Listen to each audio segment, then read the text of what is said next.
Orang akan berpikir Firaun akan belajar, tetapi kesombongan dan nafsu akan kekuasaan terkadang mengubah orang bijak menjadi orang bodoh. Selamat datang di Jalan 66. Kita akan belajar Alkitab bersama di bawah bimbingan guru kita yaitu Pak Yohanes. Saya Oti Priambodo, tuan rumah Anda, dan kita sedang mengikuti seri tentang Kitab Keluaran. Saudara, dalam beberapa bab pertama, kita melihat Musa dibangkitkan dan diberi kuasa ilahi untuk menghadap Firaun di Mesir dan menuntut agar kaumnya yang diperbudak dibebaskan untuk pergi ke padang gurun dan menyembah Tuhan di sana. Hari ini Pak Yohanes akan mengajak kita untuk menelusuri Keluaran pasal yang ke-7 dan yang ke-8 saat Musa menghadap Firaun. Tema kita cukup menarik, judulnya adalah "Atau Yang Lain". Saudara yang dikasihi oleh Tuhan, kita akan sampai pada titik di mana Musa kita tahu sebagai juru bicara bangsa Ibrani yang ditunjuk Allah akan menghadap Firaun dan menuntut pembebasan bangsa Ibrani yang saat itu sedang diperbudak oleh Firaun. Berbekal tanda-tanda dan mujizat yang Allah izinkan untuk mereka lakukan, ia akan berkata kepada Firaun, Allah berfirman, biarkan umatku pergi. Jika tidak, ya mari kita baca ya, biar nggak penasaran. Kita akan belajar dari Keluaran, mulai dari pasal yang ke-7 dan juga nanti akan sampai ke pasal yang ke-8. Ayat yang pertama, berfirmanlah Tuhan kepada Musa, lihat aku mengangkat engkau sebagai Allah bagi Firaun, dan Harun abangmu akan menjadi nabimu.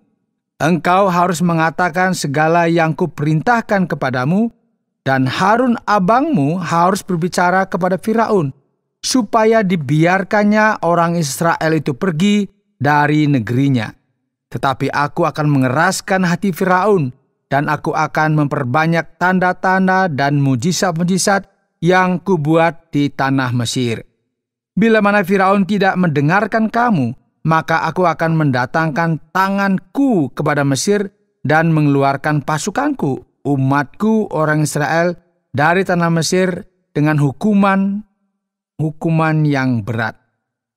Ini dia bicara mengenai tulah yang akan Allah nyatakan bagi bangsa Mesir ya.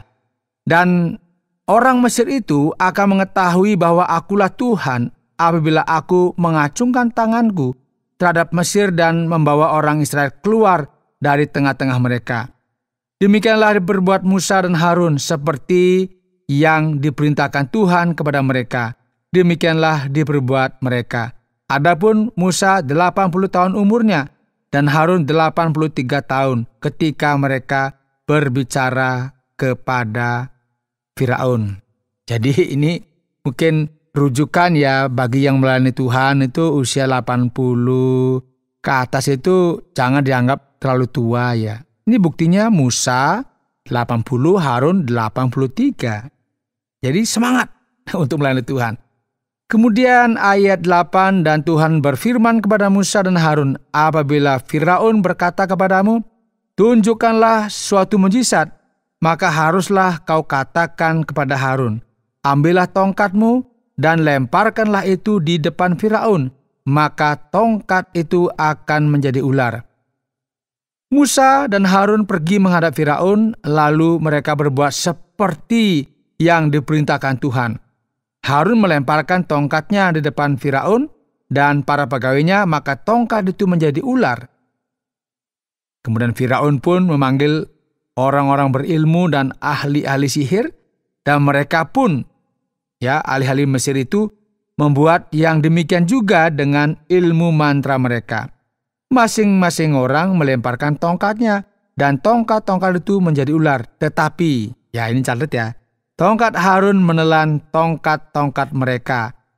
Tetapi hati Firaun berkeras, sehingga tidak mau mendengarkan mereka keduanya. seperti yang telah difirmankan Tuhan. Saudara, kita tahu bahwa Mesir kuno pada waktu itu ini penuh dengan praktek penyembahan kepada ilah-ilah dan okultisme ya kita tahu ya. Dan kita tahu bahwa para Firaun ini mereka memiliki status dikatakan seperti dewa di kerajaan itu, dan mereka mengelilingi diri mereka dengan segala macam yang disebut dengan sihir dan ramalan dan dukun, dan banyak sekali kalau kita perhatikan di Mesir ini yang boleh kita katakan sebagai kegelapan ya, karena mereka ini mempraktekkan ilmu-ilmu kegelapan untuk hal-hal yang sebenarnya itu bertentangan dengan kehendak Tuhan. Nah, saudara, Rasul Paulus menulis kepada jemaat di Tesalonika bahwa di akhir zaman ya antikristus akan datang dan menipu orang-orang dengan segala macam tanda dan mujizat palsu. Jadi mujizat semata tidak selalu dilakukan oleh kuasa Allah. Tetapi kasus ini, mujizat Musa adalah oleh kuasa Allah. Ditunjukkan oleh fakta bahwa tongkat Harun itu berubah menjadi ular dan memakan habis tongkat-tongkat si tukang sihir. Namun, Firaun tetap tidak taat. Ayat 14. Berfirmanlah Tuhan kepada Musa, Firaun berkeras hati. Ia menolak membiarkan bangsa itu pergi. Pergilah kepada Firaun pada waktu pagi, pada waktu biasanya ia keluar ke sungai. Nantikanlah dia di tepi sungai Nil dengan memegang di tanganmu tongkat yang tadinya berubah menjadi ular. Dan katakanlah kepadanya, Tuhan Allah orang Ibrani telah mengutus aku kepadamu untuk mengatakan, biarkanlah umatku pergi, supaya mereka beribadah kepadaku di padang gurun. Meskipun begitu, sampai sekarang engkau tidak mau mendengarkan. Sebab itu beginilah firman Tuhan, dari hal yang berikut akan kau ketahui bahwa akulah Tuhan. Lihat, dengan tongkat yang di tanganku ini akan kupukul air yang di sungai Nil, dan air itu akan berubah menjadi darah. Dan ikan yang dalam sungai Nil akan mati, sehingga sungai Nil akan berbau busuk, maka orang Mesir akan segan meminum air dari sungai Nil ini. Jadi ini adalah sesuatu yang ditunjukkan kepada Firaun jika mereka atau Firaun tidak mau mendengarkan. Tuhan berfirman kepada Musa, katakanlah kepada Harun, ambillah tongkatmu, ulurkanlah tanganmu ke atas segala air orang Mesir, ke atas sungai, selokan, kolam, dan ke atas segala kumpulan air yang ada pada mereka, supaya semuanya menjadi darah, dan akan ada darah di seluruh tanah Mesir, bahkan dalam wadah kayu dan wadah batu. Demikianlah Musa dan Harun berbuat seperti yang difirmankan Tuhan. Diangkatnya tongkat itu dan dipukulkannya kepada air yang di sungai Nil di depan mata Firaun dan pegawai-pegawainya. Maka seluruh air yang di sungai Nil berubah menjadi darah. Matilah ikan di sungai Nil sehingga sungai Nil itu berbau busuk, dan orang Mesir tidak dapat meminum air dari sungai Nil. Dan di seluruh tanah Mesir ada darah. Tetapi para ahli Mesir membuat yang demikian juga dengan ilmu-ilmu mantra mereka, sehingga hati Firaun berkeras dan ia tidak mau mendengarkan mereka keduanya seperti yang telah difirmankan Tuhan. Firaun berpaling, lalu masuk ke istananya dan tidak mau memperhatikan hal itu juga. Tetapi semua orang Mesir menggali-gali di sekitar sungai Nil mencari air untuk diminum, sebab mereka tidak dapat meminum air sungai Nil. Demikianlah genap 7 hari berlalu setelah Tuhan menulahi sungai Nil. Saudara, apa yang dilakukan Tuhan kepada Firaun, ini sesuatu yang sebenarnya harus membuat Firaun bertobat. Tetapi kita lihat ya, tetap saja mereka nggak mau bertobat ya, karena merasa diri mereka ini kan hebat gitu ya. Nah, coba sekarang kita lanjut di Keluaran pasal 8 ya. Berfirmanlah Tuhan kepada Musa, pergilah menghadap Firaun dan katakan kepadanya, beginilah firman Tuhan, biarkanlah umatku pergi supaya mereka beribadah kepadaku. Jika engkau menolak membiarkan membiarkannya pergi, maka aku akan menulai seluruh daerahmu dengan kata. Kata-kata akan mengeriap dalam sungai Nil, lalu naik dan masuk ke dalam istanamu dan kamar tidurmu, ya sampai ke dalam tempat tidurmu, ke dalam rumah pegawai-pegawaimu dan rakyatmu, bahkan ke dalam pembakaran rotimu, serta ke dalam tempat adonanmu. Kata-kata itu akan naik memanjati engkau, memanjati rakyatmu dan segala pegawaimu. Ya, dengan asumsi di sini, kalau Firaun menolak, ia dan rakyatnya, ya ini kan tadi sudah dijelaskan, sudah air berubah menjadi darah itu selama seminggu.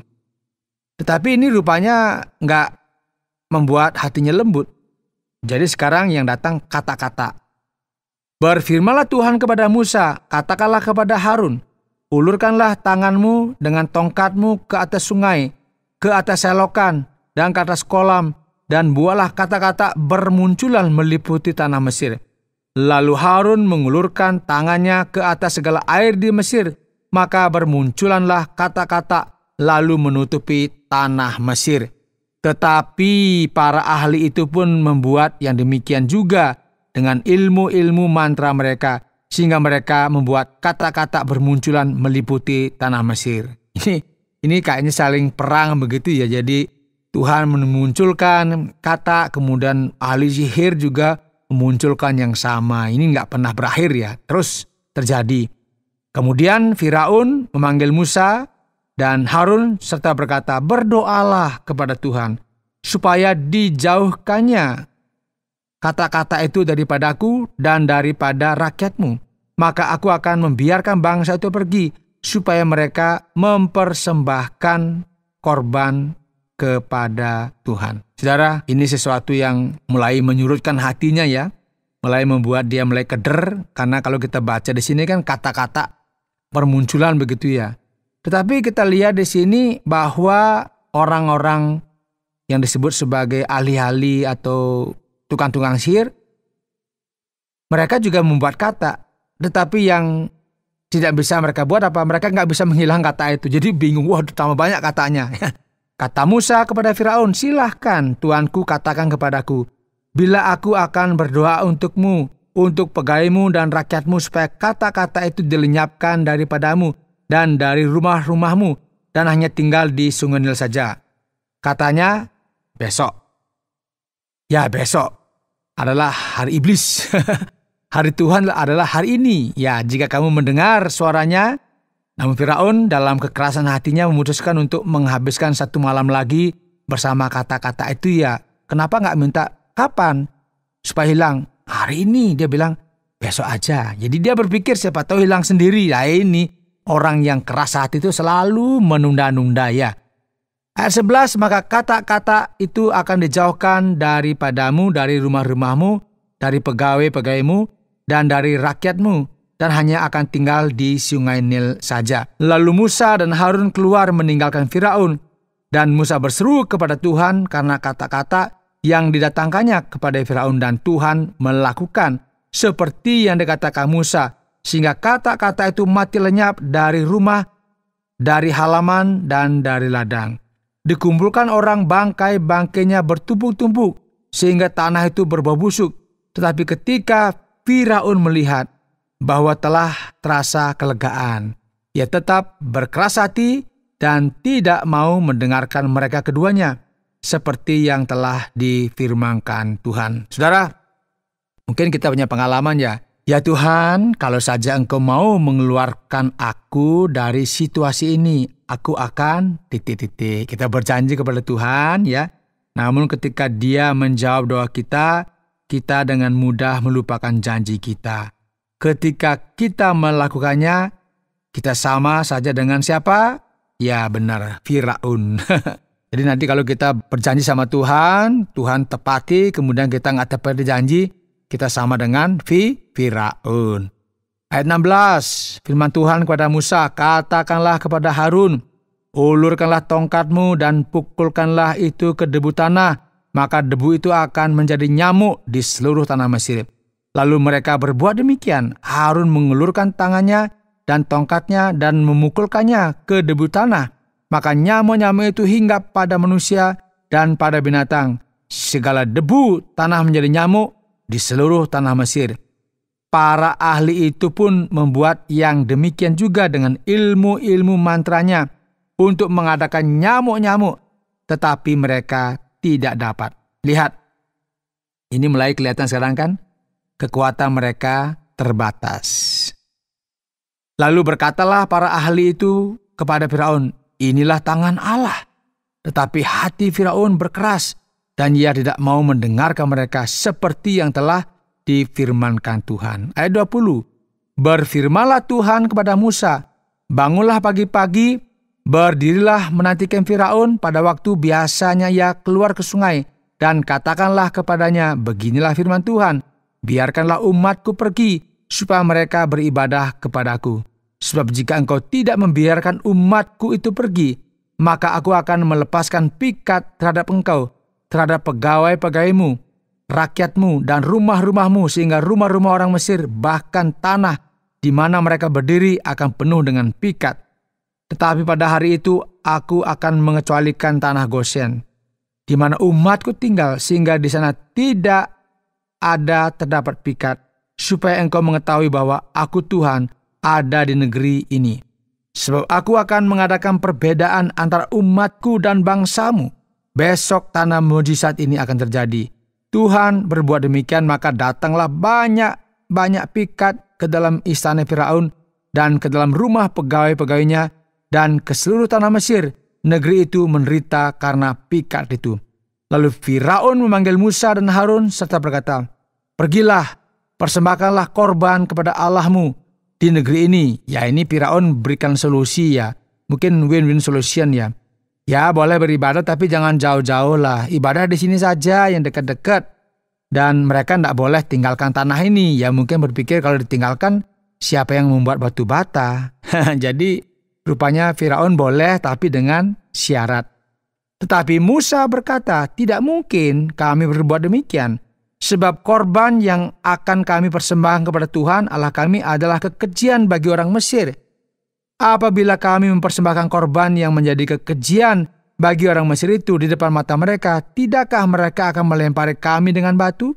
Kami harus pergi ke padang gurun 3 hari perjalanan jauhnya untuk mempersembahkan korban kepada Tuhan Allah kami, seperti yang difirmankannya kepada kami.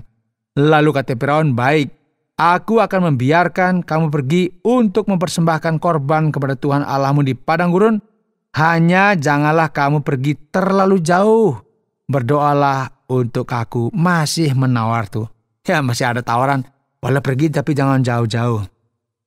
Lalu kata Musa, sekarang aku keluar meninggalkan tuanku dan akan berdoa kepada Tuhan. Maka pikat itu akan dijauhkan besok dari Firaun, dari pegawai-pegawainya, dan rakyatnya. Hanya janganlah Firaun berlaku curang lagi dengan tidak membiarkan bangsa itu pergi untuk mempersembahkan korban kepada Tuhan.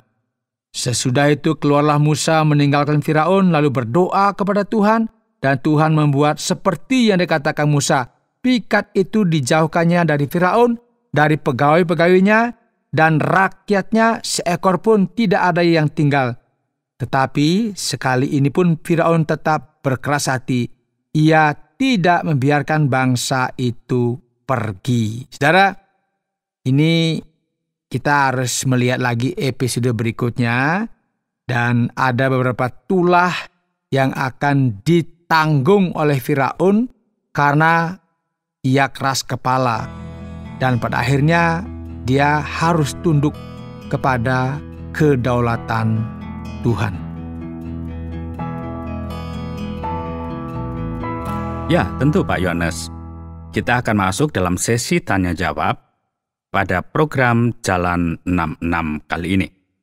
Program pemahaman Alkitab yang membahas pasal demi pasal. Dan hari ini kita sampai pada kitab Keluaran pasal yang ke-7 dan yang ke-8. Yang menggambarkan beberapa tulah pertama di Mesir yang ditimpakan Allah kepada Firaun karena ia tidak mau membiarkan orang Ibrani pergi. Pertanyaan saya Pak Yohanes, apakah Allah memiliki tujuan dalam memilih tulah-tulah ini? Ya, saya yakin begitu ya, karena Mesir dulunya adalah salah satu kekuatan dunia terbesar pada masa itu dan tidak mudah diserbu ya. Ada Laut Merah di sebelah timur dan ribuan mil gurun pasir yang membara di sebelah barat. Laut Mediterania itu terbentang di utara dan padang gurun di selatan. Nah, lebih lanjut, orang Mesir percaya bahwa mereka dilindungi oleh Tuhan-Tuhan mereka dan mereka memiliki Tuhan untuk segala hal. Bahkan Sungai Nil pun disembah. Dan kita akan melihat bahwa setiap tulah Mesir ditujukan kepada salah satu junjungan mereka. Dimulai dengan Sungai Nil yang berubah menjadi darah, kemudian datanglah kata-kata yang merupakan serangan terhadap apa yang mereka katakan sesembahan berupa kata yang bernama Hek. Mereka juga memiliki sesembahan berupa agas dan lalat. Ya mungkin nyamuk begitu ya. Bahkan para ahli sihir pun tak mampu melepaskan umat dari tangan Tuhan yang melawan sesembahan-sembah mereka. Ini menunjukkan kepada mereka bahwa hanya Tuhan saja yang berkuasa atas seluruh bumi dan umat manusia harus menyembah kepadanya. Yang berikut pertanyaan lainnya adalah, apakah sihir dan ilmu hitam itu benar-benar ampuh, Pak Yohanes? Ini tergantung apa yang dimaksudkan ya di sini ya. Jelas iblis ini kan mengizinkan orang melakukan tipu daya dan meniru mujizat untuk menipu. Nah, beberapa tulah ditiru dan dilakukan oleh para ahli sihir Mesir. Kedua ahli sihir ini yang disebutkan namanya dalam 2 Timotius sebagai Yanes dan Yamres adalah orang-orang yang menentang Musa. Namun kemampuan supranatural mereka itu ada batasnya ya. Mereka nggak bisa mengubah darah kembali menjadi air minum, nggak bisa. Mereka nggak bisa menghilangkan kata. Dan mereka juga nggak bisa mengubah debu menjadi nyamuk. Dan banyak hal yang disebut sihir disajikan kepada kita hari ini dalam kayak mereka perlombaan begitu ya. Jadi ini sesuatu yang sangat-sangat menggentarkan pada waktu itu. Ini seperti mungkin rakyat yang melihat juga ketakutan ya. Karena memang ada sesuatu yang terjadi di negeri itu dan kita lihat bagaimana Allah menunjukkan kekuasaannya dan mereka semua ada batasnya. Jadi yang penting sekarang di sini adalah kita sebagai orang yang percaya tetap berpegang kepada Tuhan karena Tuhan tidak terbatas, sedangkan yang lainnya di luar Tuhan itu semua ada batasnya. Nah, berbicara tentang wabah. Bukankah wabah ini bisa saja disebabkan oleh satu fenomena alam begitu? Ya, bisa saja ya, alam itu bisa membuat masalah, bisa menjadi bencana atau wabah dan sebagainya. Tetapi beberapa ahli telah berusaha menghubungkan mujizat-mujizat di dalam Alkitab dengan sebab-sebab alamiah. Tetapi mereka tidak selalu dapat menjelaskan mujizat tersebut dengan cara itu. Nggak seperti itu ya. Yesus misalnya ya berjalan di danau Galilea saat badai dan mengundang Petrus untuk keluar dari perahu dan bergabung menemuinya di air. Dan ia pun melakukannya. Nanti kita akan membaca ya bagaimana air Laut Merah terbelah sehingga Musa dan orang-orang yang dipimpinnya itu bisa menyeberang di tanah yang kering. Nah, salah satu aspek ajaib dari tongkat yang berubah menjadi ular dan Sungai Nil menjadi darah adalah bahwa hal itu menjadi tepat ketika Musa memintanya. Penyembuhan dalam Alkitab, kebangkitan orang mati, ya kita tidak mungkin menjelaskan semua mujizat dengan cara yang alami begitu ya. Dan inilah pertanyaan bagi mereka yang meragukan mujizat. Mengapa? Anda percaya kitab-kitab yang menulis tentang sejarah manusia. Mengapa Anda tidak bisa menerima catatan kitab suci? Berikut kita perhatikan para ahli sihir dalam ayat yang ke-19 pasal yang ke-8. Terpaksa mereka mengaku bahwa penghakiman ini dilakukan oleh tangan Allah. Mengapa?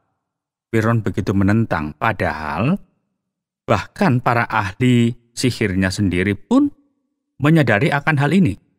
Ya, kan orang mungkin berpikir Fir'aun pasti sudah belajar, tetapi kesombongan ya dan nafsu karena kekuasaan terkadang membuat orang bijak menjadi orang bodoh. Dan sebuah pepatah mengatakan, kesombongan mendahului kejatuhan. Baik, terima kasih banyak Pak Yohanes. Hal ini telah membuka mata kita pada hari ini dan bagaimana kita akan meringkas Keluaran pasal yang ke-7 dan yang ke-8. Ya, terima kasih. Hari ini tema kita adalah atau yang lain. Ya, Musa memberi Firaun perintah dari Tuhan untuk membebaskan bangsa Ibrani dari perbudakan mereka agar mereka dapat menyembah Tuhan di luar Mesir. Dan dia menambahkan atau yang lain. Ya, istilah atau yang lain dimulai ketika tulah pertama menimpa Mesir yang mengakibatkan penghakiman Tuhan atas Firaun dan sesembahan-sesembahan negeri itu. Sementara itu orang-orang Ibrani mulai tidak sabar, bertanya-tanya kapankah Allah akan menyelamatkan kita. Saudara, seringkali Allah tampak terlalu lama dan tidak meringankan penderitaan secepat yang kita harapkan. Namun tetaplah sabar, karena melalui pengerasan hati Firaun, Allah akan menyatakan dirinya bahkan kepada kerajaan-kerajaan yang paling besar dan paling kuat dari orang-orang yang tidak mengenal Tuhan. Ketika orang Ibrani dibebaskan, mereka benar-benar dibebaskan dan mereka keluar dari perbudakan dengan kepala tegak, seperti raja. Karena itu, jangan putus asa ya, karena Tuhan dapat mengubah situasi terburuk dalam hidup kita menjadi kebaikan yang jauh lebih besar jika kita membiarkan Tuhan menjadi Tuhan di alam semesta yang Dia ciptakan. Tuhan tidak pernah terlambat dan selalu tepat waktu untuk menolong kita. Terima kasih banyak Pak Yohanes. Semoga kita akan bertemu lagi pada lain kesempatan dan saat kita membaca lebih banyak tentang tulah-tulah Mesir pada sesi yang berikut. Saudara pendengar, karena waktu yang tidak memungkinkan, kita akhiri program Jalan 66 kali ini. Kami menantikan Anda untuk tetap mengikuti pelajaran berikut dalam lanjutan pembelajaran Alkitab yang memberikan pelajaran menyeluruh tentang firman Tuhan. Jika Anda memiliki pertanyaan atau berespon terhadap topik berhubungan dengan program ini, silakan menyampaikan melalui WhatsApp ke nomor 081 333 777 386 081 333 777 386. Terima kasih atas perhatian Anda.